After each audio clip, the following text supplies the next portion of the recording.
everyone, welcome back to Primetime Crisis. It's time for some more Legends of Tomorrow, and I'm Captain Logan. And I'm Jason. Jason, what are you doing here? Well, we were cleaning up on Saturday, but you forgot to do the show.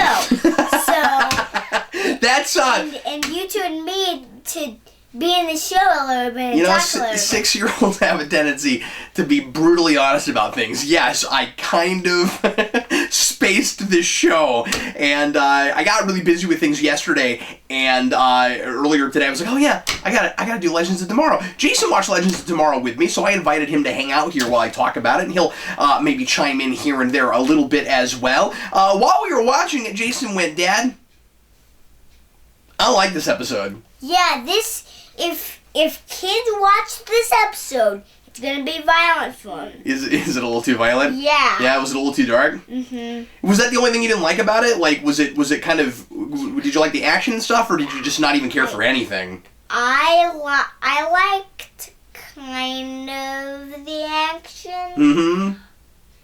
But who's your favorite character in this show? Who do you really like? I really like, Do you remember who's in the show? Yes, but, it's Sarah. It's Sarah? Yeah. I mean, she's always been my favorite character too, but this show, I felt like, has really kind of made her, really kind of gutted the personality of her, and made her really kind of hollow and two-dimensional. I'll tell you what I really enjoyed, though, and it made me think of an entirely different direction this show might have gone that could have been a lot cooler. When she takes over the ship, and she gets in the captain's chair, yeah, and she starts driving the ship. Uh-huh. That was kind of awesome. Yeah. And I was like, why can't this show just be the Captain Sarah show? Right? Yeah. Captain Sarah, Time Master. That'd be a show. That'd be a show to watch. Yeah, I really hope that's going to be in the next episode. You hope she's still flying the ship? Yeah.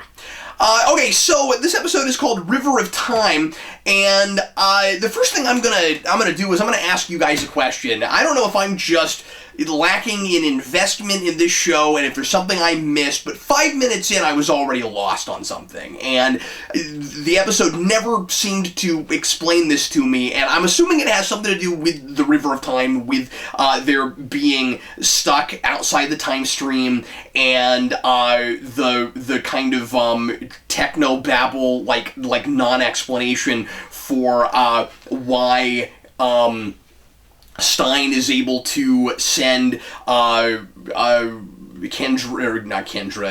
able to send Jackson back to the future, back to 2016, and all of that stuff. There's some wonkiness going on with time when they get dropped out of the time stream, and my question is, did I miss the explanation? What exactly is causing people to go back to certain points in their own histories for like a second and snap back, which is what it looks like, and some of those look more like flashbacks. It happens for like several characters, not everybody, but I don't think everybody, but several characters, and there are several moments where we do kind of your typical CW superhero flashback thing, but they're not actually flashbacks. They go back to a time, and weirdly, for whatever reason, most of them seem to be a time during, like, earlier this season.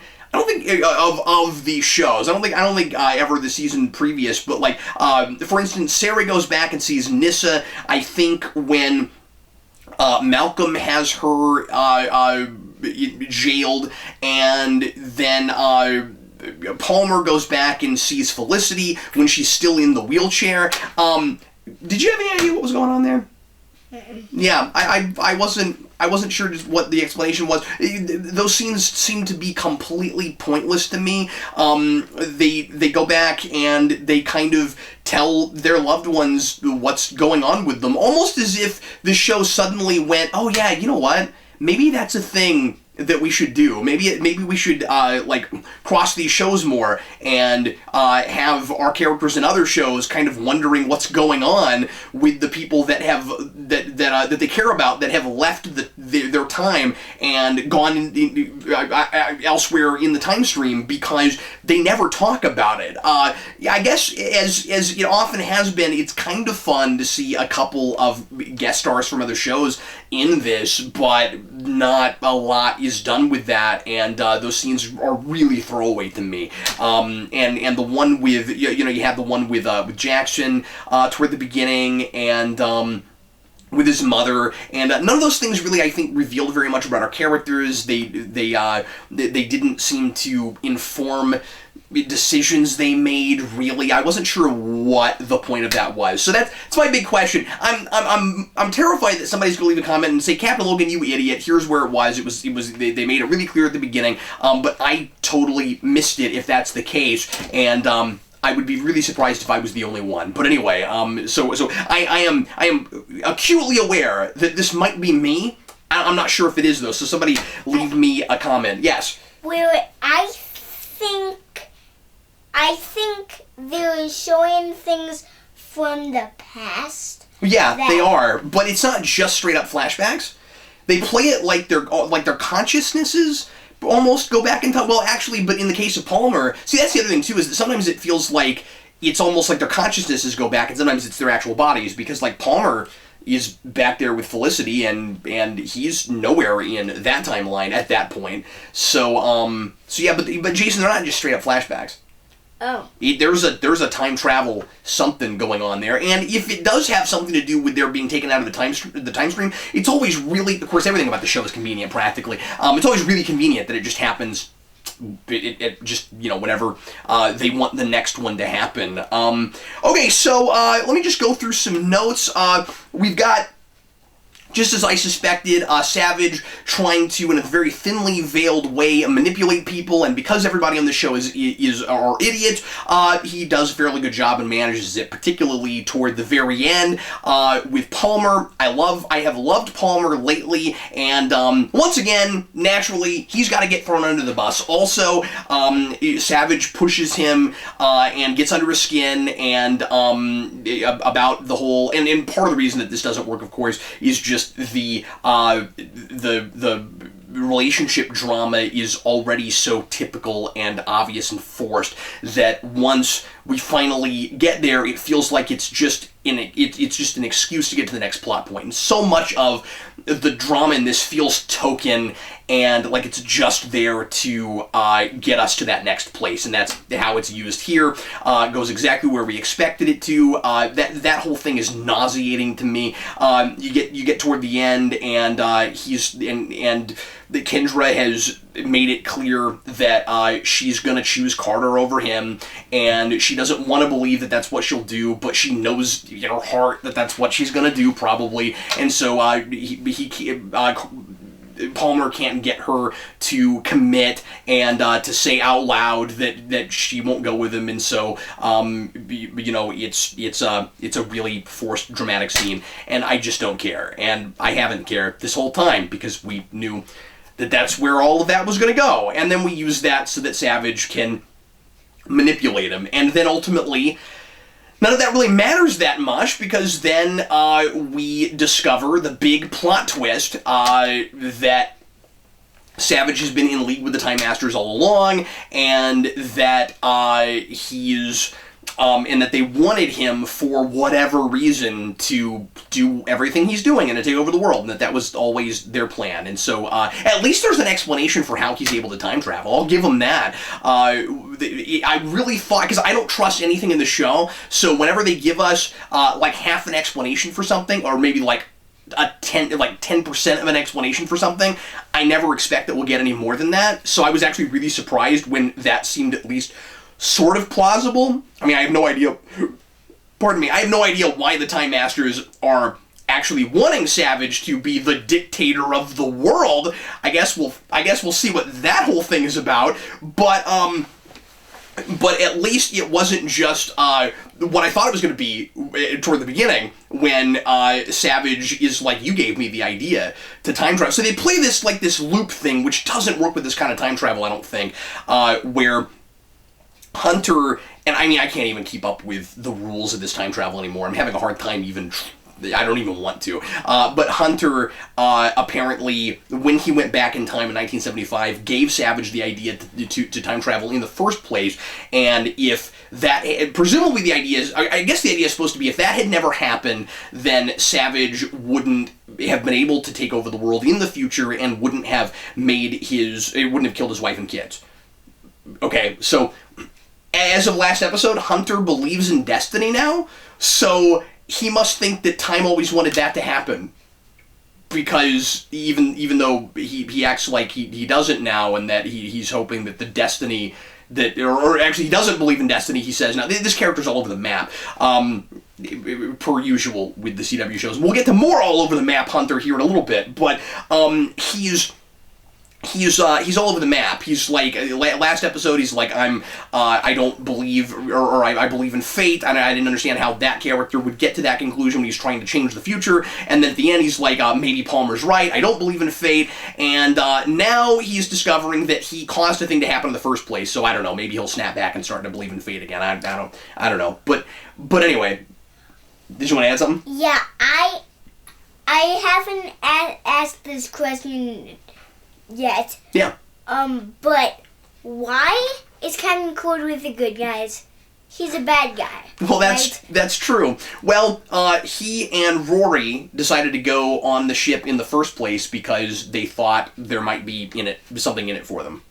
Was kind of the idea, and more Rory thinking, maybe I'll be able to steal some cool stuff, seemed to be kind of his primary motivation, and just his enjoying looting and carnage and stuff, and figured he could maybe do some of that. That seemed to be kind of his main motivation. It's just, this looks like fun, I guess. And then Captain Cold, it was kind of partly that, but more of it with him was this like innate sense of responsibility that he doesn't want to admit that he has. My big question I'm glad you brought them up. My big question with Cold and Rory this episode is, Rory seems to be completely over his anger for Captain Cold.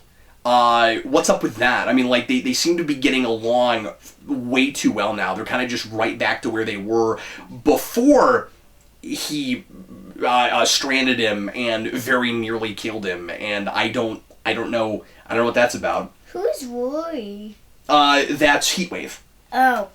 Yeah. So anyway, well, let me go down some other notes, and I'll get to more Hunter stuff. I'll do a little bit of linear stuff here and there. A couple of decent lines here and there. I liked Savage's, "You might be a time master, but I'm a master of time." By the end, though, that's weird because, of course, he's a master of time because of the Time Masters. I mean, they seem to just give him his time travel ability. I didn't finish that thought earlier, so forgive me. I'll do that now. Which is, I'm glad that because he has that 10% of an explanation early on where he's like, I got this idea from you, and I was like, so what, you invented time travel? Like, did you come up with it? Like he says time travel, and he's like, Savage is like, that's a really good idea. I should invent time. I'm glad it wasn't that. I kind of thought that's where we were going, and then it turns out that for whatever reason the Time Masters gave him that. We got 2 episodes left this season. Presumably, we'll get some sort of an explanation about that and as to why exactly the Time Masters want this to happen. It'll be interesting to find out. It might be interesting. I don't know. It might be interesting to find out what the timeline would have been if they hadn't meddled, because this is the whole idea, right? Is that the Time Masters are supposed to preserve the timeline, but they have intentionally changed it and set Rory up for a fall and to be this rebel when it turns out he's actually on the side of right all along. Boy, that's lucky, isn't it? Like 2 things. We learned 2 things in this episode that suddenly put Rory on the right side of justice, just like inherently and totally on accident. Like, he thought he was going against the timeline, but he just kind of gets lucky. Like because at the end, because we find out that the Time Masters have been working with Savage all along, and so like the timeline has actually been changed. I guess the main thing is that he finds out that they're responsible for it. But then before that, he's already learned that the timeline actually changed. and that he's not actually trying to fix for just something for him, that he's not actually trying to change the timeline from what it was supposed to be, that this is actually not what was supposed to happen in the first place. So like he gets really lucky there twice, and yet he's still, of course, really ethically ambiguous, and he just keeps getting lucky. This is almost a Spider-Man 3 thing, where like I've talked about this a lot with that movie, where Spider-Man basically kills people, but by the end it's okay because the conveniently they don't die. And here it's that sort of thing where he keeps doing these really ethically ambiguous things, and then it all kind of turns out okay, so he's able to be redeemed from it, even though he never really learns anything. A little bit more about that after a while. Did you want to say something? What? I forgot. Okay, that's all right. Okay, so we have this really goofy plot convenience where our jump ship, the shuttlecraft, yeah, for our time ship, can only make one jump to 2016. Why? No reason.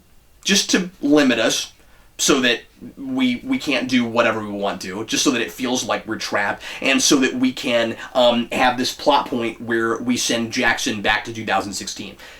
That's it. We couldn't have come up with some sort of more realistic and exciting and dramatic way to deal with that. No, just this really silly contrivance of it's got one jump in it. That's all it has. Why? Just because it's small?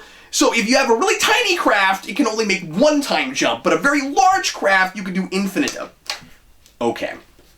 I thought that was silly. Temporal radiation exposure is what Stein says that Jefferson has, and that's why he's been aging rapidly. In most time travel things, we would call that chronotons. This sounds like a really nerdy thing to bring up, but I just think it's funny that we're being that generic. Wouldn't it be chronoton radiation? Or if it's a radiation, can't we measure it? Is there not a name for it? Do we have to be that generic? Okay. And so, like I said, moral ambiguity. Hunter sends Jackson on a suicide mission, and he thinks that that's necessary, that it's for the greater good, even though he just had a character arc about how he's gotten over his selfishness and he's actually doing things more for the greater good, and that when he uses people, at least according to his mother, a couple episodes back, that he's, in the right and it's okay because he's not really using them. They have, done this of their own accord. But now he's going too far, kind of just suddenly and arbitrarily. I mean, I thought that whole... One second. I thought that whole thing, that whole character arc was about him learning that he's too hard on himself. But now we're back into really morally ambiguous territory, so it seems like we kind of maybe forgot about all that. I mean, I realize that we can maybe push it too far where he gets to this different place, but it doesn't really treat it like that. It almost treats it like they're two different people, and like we kind of forgot we did that character arc, and now we're on to this sort of other thing. And part of the reason I say that too is because you get to the end, and he says, he takes a blast for someone, I forget, and it's been a couple days since I watched this, because as Jason said, I totally forgot to shoot this show. He takes a laser blast to save Sarah, I think. And he says, I wouldn't want, or no, it wasn't Sarah, I forget. And he says, Kendra, I think. And he says, I wouldn't want anybody to think that, quoting Sarah earlier, throwing her words back at her, that I care more about myself than I do other people. No, you did care more about yourself. I mean, like, maybe you've now sort of obligatorily gotten over that, and you're on this road to redemption thing now again, but like you really did do that, and I kind of think you do it again. Like I don't really believe that anything has really changed. That wasn't a self-sacrifice thing before. That was a matter of you thought that you had to send Jefferson to fix a thing, even though he was going to die, in order for you to go to the future and save people. Here's an idea. Why didn't you just tell him it was a suicide mission? He might have still done it, because you're not just trying to save your family, you're trying to save the world and time, and people have voluntarily put themselves at risk before. Have the conversation. I'm not really sure why he felt the need to keep that from him. The more I think about it, that would have been more sympathetic. Why not sit down and have a conversation about it? And I'm sure Stein, because he's really self-righteous, would have gotten all angry and be like, how dare you even suggest such a thing? And then he'd be like, well, what do you want me to do? He's the only person that can fix it, and he's gonna get time radiation exposure, temporal radiation exposure, if he doesn't do that. Have the conversation. And how does Savage kill Harper and then Harper is just there again? You mean Carter? The Who are you talking about? Roy Harper is not in this show. Oh. Who are you talking about? Hunter? No, the guy that has the suit that flies. The wings? Yeah, that's Carter. Oh, yeah. Carter Hall. Yeah. Because their whole... he and Kendra reincarnate, so they come back to life. Like, that's their whole mythology, is they come back to life. And so he's in the future, because he's come back to life later on. Now, there's been a lot of question from our viewers about how exactly that's possible, because we thought that they were supposed to die together. And Kendra leaves. And by the way, people mentioned last episode, and I think you might be right about it, that the reason that Kendra is not around in the future is because, of course, she's taken out of the timeline, which is the way it should work. Certainly, but then, and I guess the idea initially was supposed to be that Hunter can take these people out of the timeline because they're not significant in any way to the future, so they wouldn't really change anything. But the time travel is so muddled and convoluted in this, and we kind of just make things up, and we can change stuff and do whatever we want to, that I didn't even think of that because I don't know what the rules are. And yes, those should be the rules, and that's kind of what we set up in the first place. But as I've said before, this show kind of makes me dumber while I watch it. I feel dumb just talking about it. So, anyway, does that answer your question? Yeah. Okay, I'm gonna mention just a couple more things. So, I like the phrase quantum retrocausality. How's that for some technobabble? How is it that that sending Jefferson back to 2016 will reverse the effects of his rapid aging? I've made some adjustments to the jump ship, and I am pretty sure that something called quantum retrocausality will happen, and that's just a fancy way, Jason, of saying that we want that to fix it, and that we have to make up something so that our guy won't die, and so that we can have some gimmicky drama, and so that Stein can have something to do this episode. That's all that means. So that's the give Stein something to do phrase. Quantum retrocausality means Stein gets things to do. So yeah. I meant the guy that was with Felicity. Oh, okay. You're talking about Palmer. Yeah. About Ray? Yeah. It's really funny, then, that you said Harper. Yeah. Because you have Roy Harper and you have Ray Palmer. Yeah. Yeah. He didn't kill him. Well, but he closed his eyes, right? I mean... Where? I'm forgetting, honestly. You mean toward the end? Honestly, well, I have this note. Why didn't Savage kill him? I mean, he had every opportunity, and then he just doesn't. He walks away. There's no good reason not to. It's the same thing we've got on Arrow right now with Damien Dark. Well, he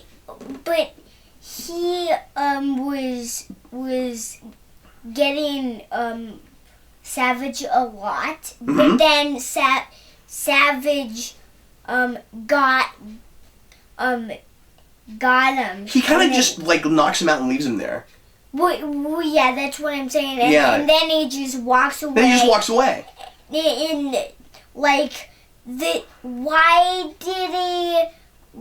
did he not close the door? I mean, well, here's another question right around there. I don't know why Kendra didn't go get her knife and kill Savage right there. She had every opportunity. I guess it's because we've got to stretch this out 2 more episodes and we need the big reveal. Like, that would have been anticlimactic, right? Yeah, the thing we've been trying to do this whole time, kill Savage, we did it, and he's been in league with the Time Masters all along. Although we could have done that, and then you would have had the thing where, okay, he's a red herring for the real villains, who are maybe actually the Time Masters. I mean, I guess we'll see what exactly their plan is. Like, are they in his pocket somehow, or are they working in league, or do they have some other... I mean, I guess the idea is it's yet another extinction level event kind of plot where Savage wants to destroy everything in order to...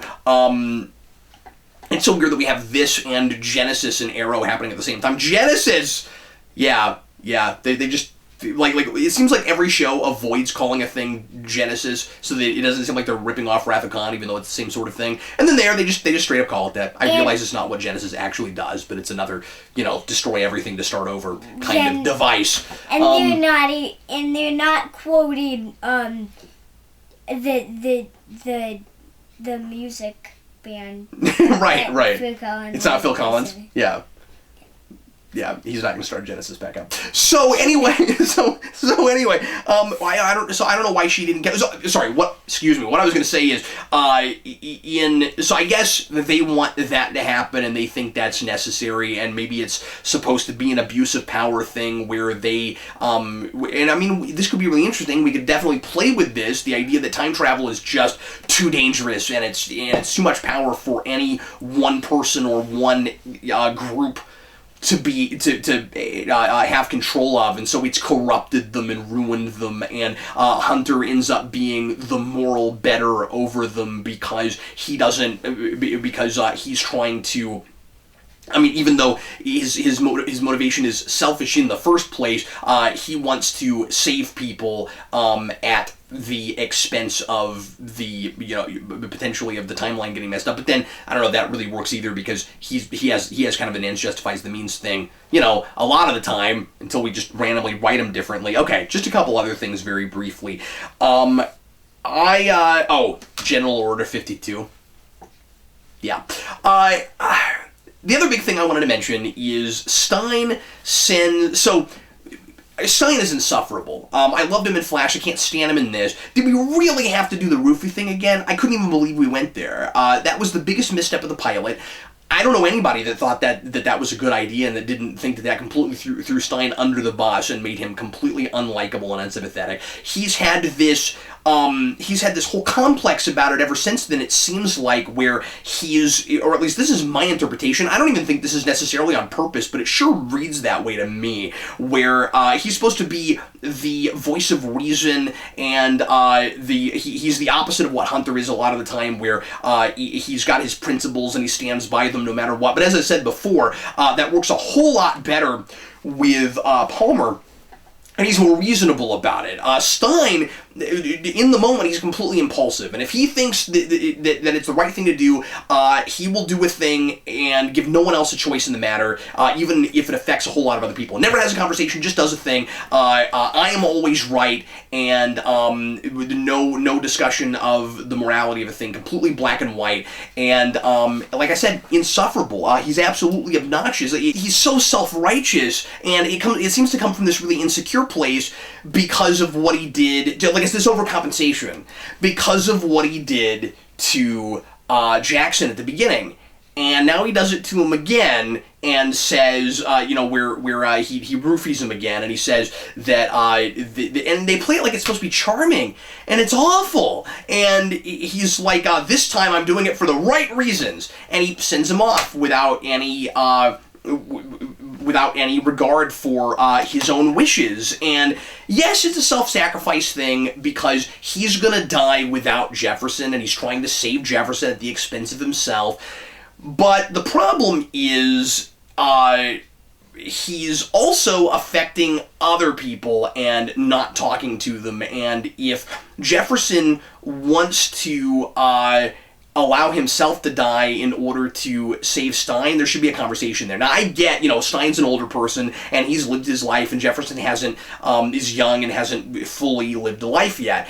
So that's all fine, but I just something about the way, and the thing is, it's all about how it's handled, right? Because I'm sitting here trying to put my finger on it.